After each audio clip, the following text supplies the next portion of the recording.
Sound check, test mic, 1, 2, 3, sound. Test mic, 1, 2, 3, sound. Sound check, test mic. Renz, malinaw ba? Malinaw, Renz? Malinaw ba yung audio natin?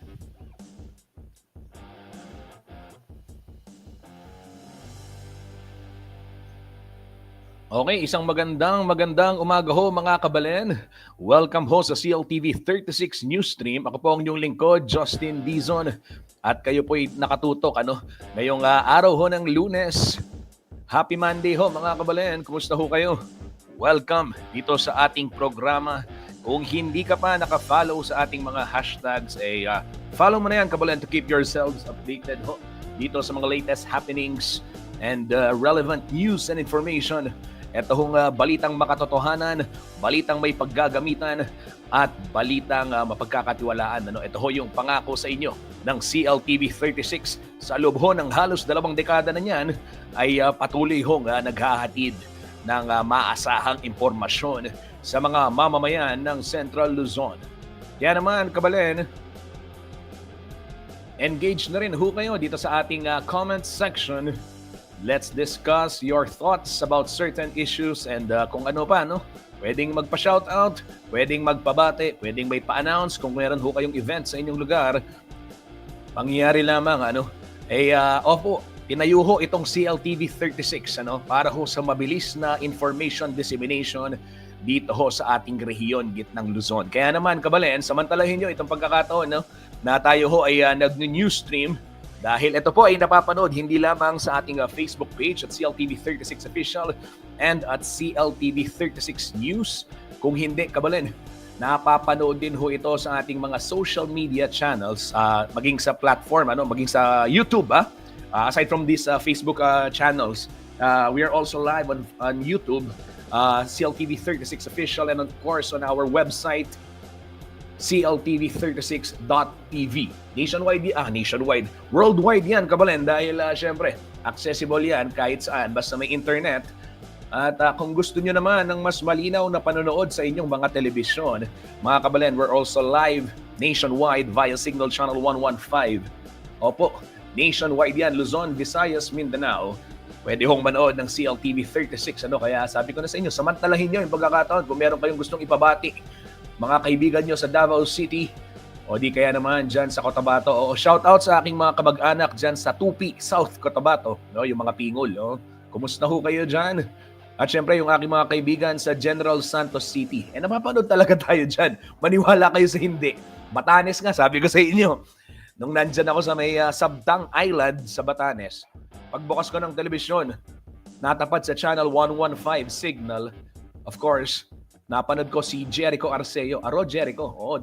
Yung partnership natin with Holy Angel University. Ayan. Shout out din sa mga taga Holy Angel University, kay Sir Robbie Tantingco at ng Center for Kapampangan Studies.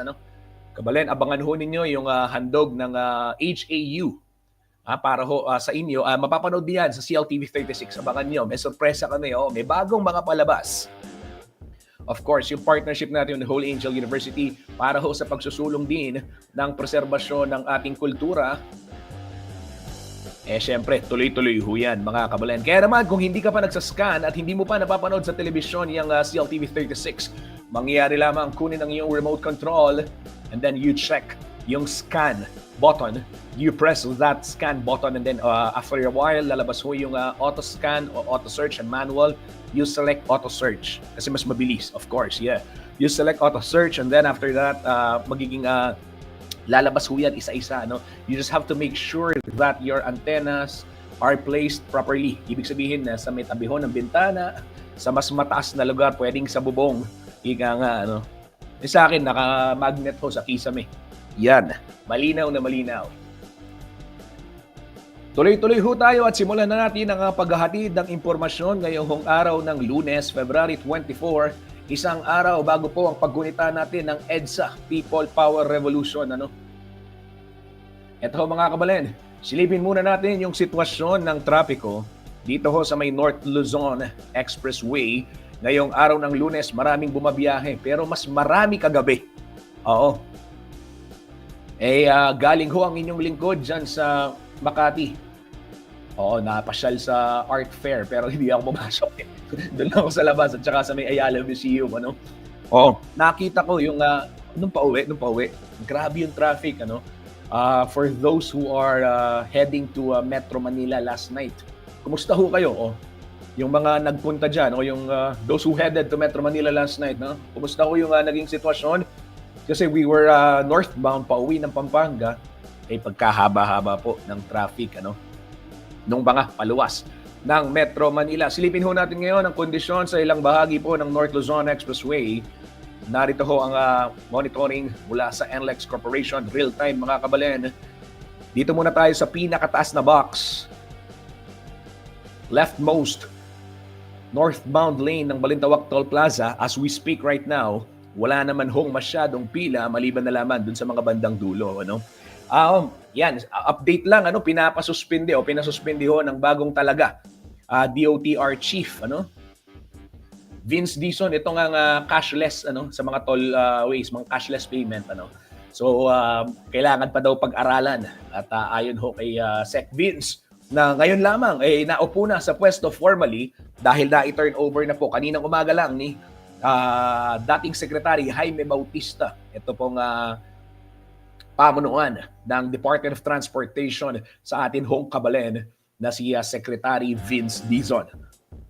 Pinasuspende yung cashless toll entry ano, at exit. So mamaya ho, susubukan nating makapanayam ang isa pa nating kabalen, Julius Corpus ng Toll Regulatory Board. Ayan, subukan nating tawagan para ho makibalita tayo at kung ano yung magiging kagyat na epekto ng usaping iyan ano, dito ho sa mga operator at syempre sa mga motorista. I'm sure may mga pabor, I'm sure meron ding hindi. Ano? Pulsuhan ho natin. Kayo mga kabalen, anong yung masasabi dyan? Ayan. Sige ho, dito naman sa Valenzuela Interchange, magkabilang lane, bagamat may volume ng mga sasakyan, ay mabilis pa rin naman ang andar. Pero iba ho ang senaryo dito ho sa palabas ng Mindanao Toll Plaza, the right post box, ano? Diyan ho sa ating yung top portion ng ating screen. Mindanao Toll Plaza, may build up na ho ng mga sasakyan dyan. And dito ho sa may Kawayan area, southbound lane, mabilis ho yung andar ng mga sasakyan papasok dyan, do bagamat marami pa rin, ano, may volume kapansin-pansin kumpara ho doon sa mga nagtutungo naman ng norte. Dyan sa may Bukawi Toll Plaza, for those who are approaching Metro Manila, maluwag ho ang sitwasyon dyan, may mga konting pila doon sa truck lane and of course doon sa cash lane. Pero ito namang approaching ng northbound o yung north area ng ating rehiyon, ano?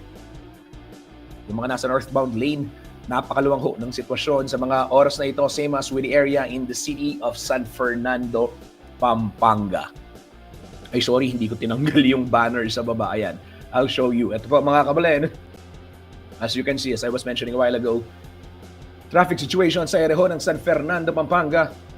Maluwag na maluwag sa mga oras hong ito. Time check, 10:23 ng umaga.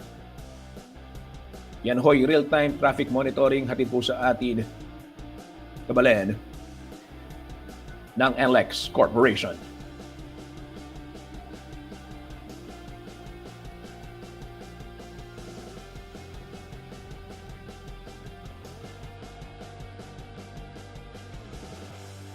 Sa mga oras na ito, bigyang daan lang natin yung mga ilang komento ng ating netizens na nakatutok dito sa ating programa. Jennifer Crisostomo is watching. Hi Ma'am Jennifer Crisostomo, kumusta ho? At maraming salamat sa iyong walang sawang panonood ng CLTV 36. Maria Romero Sundiam, nanonood din. Maraming salamat. Nice Hawali, sabi niya. And si Ain Pusong, hello Malantong. Sino kayang Malantong? Nino Malantong? Ay, aluwaya ako ha. Nino pong Malantong? Ain, sino to? Sinong Malantong yung manuan mo? Ha? Hello Malantong, sabi ni Ain Puso ngayon. Nino kayang Malantong yung manuan ng Ain? Okay, nanonood din si Dangs Miguel. Saan yan, Day? Sabi niya. Ay, Day, sa may NLEX to Day. Oo, Dangs, sa may NLEX ito.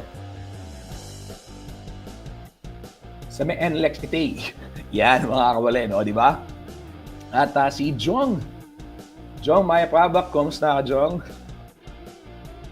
Shout out Jong Quiros at sa pamilya Quiros ng Arayat, Pampanga. Ayan, nanonood ho sa mga oras na ito.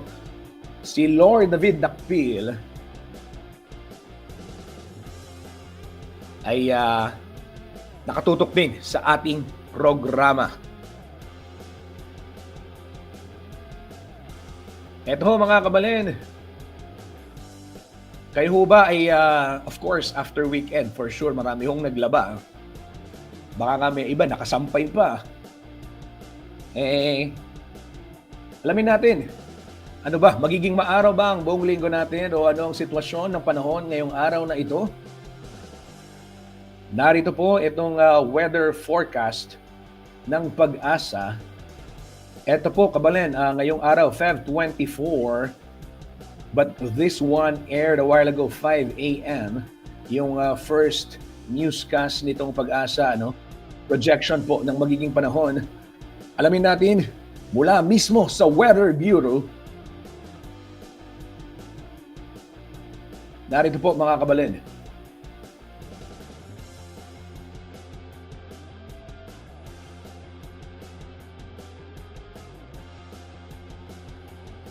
Okay, ulitin lang na mukhang walang audio. Renz, okay ba yung audio?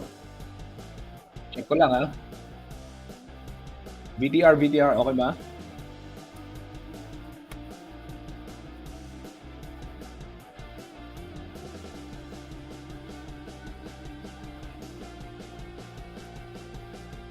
Okay, wala akong audio. Mga kabalan, pansamantalang magpapatalastas ang inyong lingkod. Babalik ho tayo. Isang mabilis na break lamang. Ayusin lang natin itong konting technical difficulties. Mga kabalan, wala raw sabi ni Renz. Walang audio. Sige ho mga kabalan, babalik tayo.